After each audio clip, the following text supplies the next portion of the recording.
Hoje a gente vai ter talvez um dos vídeos mais técnicos e mais difíceis que eu já gravei em todos esses anos de Zoar Diário.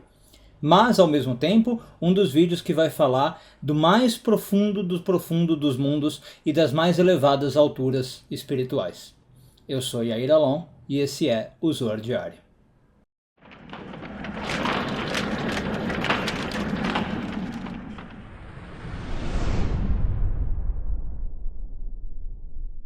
Essa semana continuamos a ler a porção de Aazino, hoje focando nos parágrafos de 63 a 65 do Zoar, sexto ano de leitura.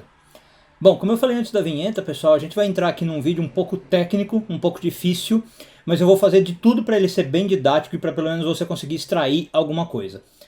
Por que que é muito difícil, por que que é muito técnico? O Zohar começa, nesses parágrafos que eu estou pegando, a entrar no detalhe do detalhe do detalhe da árvore da vida, das Sfirot, e em particular o Zohar faz uma coisa que raramente a gente vê acontecer no estudo da Kabbalah em geral, no Zohar em particular. Ele começa a falar das Sfirot de Keter, né? Se vocês, por exemplo, já me seguem há um tempo, vocês sabem disso, a gente mal fala de Keter. Geralmente quando a gente fala de árvore da vida é de Chokhmah para baixo, né? Chokhmah, Binah e assim por diante. Porque Keter já é uma Sfirah, diz a Kabbalah, super difícil da gente entender, super difícil da gente captar. Ela é tão transcendente, ela é tão desconectada do nosso mundo, digamos assim, né? De não ter relação com o nosso mundo, que a gente não consegue captar. Agora, apesar disso, nesses parágrafos que a gente vai discutir agora, o Zohar fala o que acontece dentro de Keter, faz uma análise super minuciosa de Keter. Então você imagina a dificuldade disso, tá? Inclusive, eu não vou abordar tudo que o Zohar conta para nós, eu vou pegar algumas coisas. Então, para se ter ideia, o Zohar fala, por exemplo, que dentro de Keter nós temos 3 cabeças. Então olha só que informação chocante, às vezes nem falamos de Keter e de repente a gente descobre que em Keter tem 3 cabeças. Na verdade, como eu falei, eu não quero entrar em muito detalhe para não ficar mais técnico do que precisa, mas o Zohar explica que isso é verdadeiro em todas as Keters que existem. Do que eu estou falando? Tem mundos, né? Então tem Keter em Atzilut, em Briah, Yetzirah, Asiá, mas em particular na primeira Keter que surgiu quando o mundo foi criado. Muito resumidamente, tá, pessoal? O mundo foi criado através de um estilhaçamento, a gente fala na Kabbalah, o estilhaçamento dos vasos, né? Depois disso, esses vasos, então, estilhaçados são que formam as Sfirot da árvore da vida e todos os nossos mundos. E na primeira vez, então, que surge Keter, a primeira Sfirah, antes ainda do mundo de Atzilut, tá? É disso que nós estamos falando, tem essas 3 cabeças. E aí o Zohar fala um pouquinho do que essas cabeças representam. Elas vão ter, repito, em todas as Keter, mas em especial nessa primeira do mundo antes ainda de Atzilut. Bom, a primeira cabeça, ela tem, todas elas, se não me engano, todas elas têm um nome em aramaico. A primeira delas se chama Reisha Deloit Yadá. O que significa Reisha Deloit Yadá? A cabeça que não pode ser conhecida. Ou seja, só do fato do Zohar falar assim, né, já dá a ideia de que é algo muito difícil da gente captar. Às vezes isso aí aparece com um acróstico Radla, né? Pra gente não falar a frase inteira, a gente fala Radla, em hebraico Resh Daled Lamed Aleph. Se alguém tiver o Zohar, por exemplo, e encontrar essa sigla, né? Ou estiver lendo um texto técnico, já sabe do que é. Então é a cabeça desconhecida, no sentido de que eu não consigo conhecer. Segundo o Zohar, ele explica que é aqui que vem a ideia de fé absoluta e de fé pura.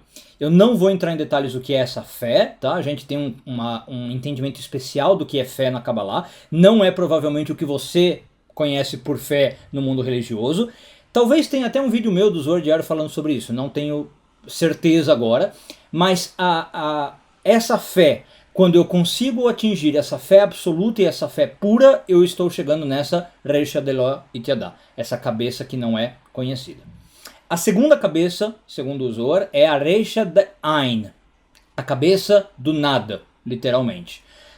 Ou a cabeça do vazio, se você quiser pensar assim. Essa cabeça, segundo a Kabbalah, é a que faz com que exista no mundo uma força que faz a gente buscar prazer, deleite e coisas boas, mesmo que inconscientemente. Tá? Então, nós humanos estamos programados, segundo a Kabbalah, para buscar prazer, às vezes mesmo sem pensar, isso que significa inconsciente, e isso vem da Reisha de Ain, dessa segunda cabeça. Agora, eu dei o exemplo do humano, tá? essa força existe em tudo no universo, inclusive objetos, inclusive animais, seres vivos, tá? Eu só dei exemplo do humano para ficar um pouco mais fácil, porque aí a gente identifica, é verdade, eu tenho essa busca por prazer em mim. Mas vai para tudo. E a terceira cabeça, a última cabeça dentro de Keter, se chama Reisha de Arich. Arich talvez um termo um pouco mais conhecido para alguns, porque a gente fala de Arihampin, né? Então é a cabeça de Arihampin. Arihampin é a longa face, né? A face longa. Então aqui seria a cabeça da longa face. Bom, o que é essa longa face? Sem entrar muito em detalhe de novo, desculpa para não ficar técnico, é um outro nome de Keter. É o que a gente chama na Kabbalah o Partsuf de Keter, tá?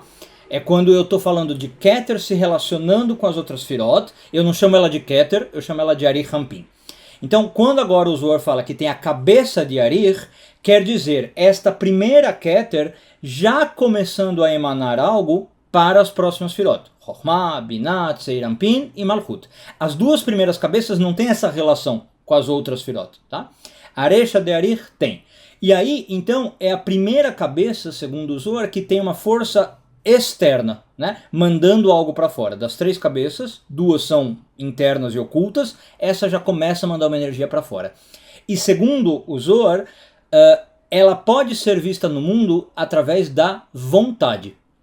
Quando alguém tem vontade de fazer algo, vontade de qualquer coisa, é esta energia.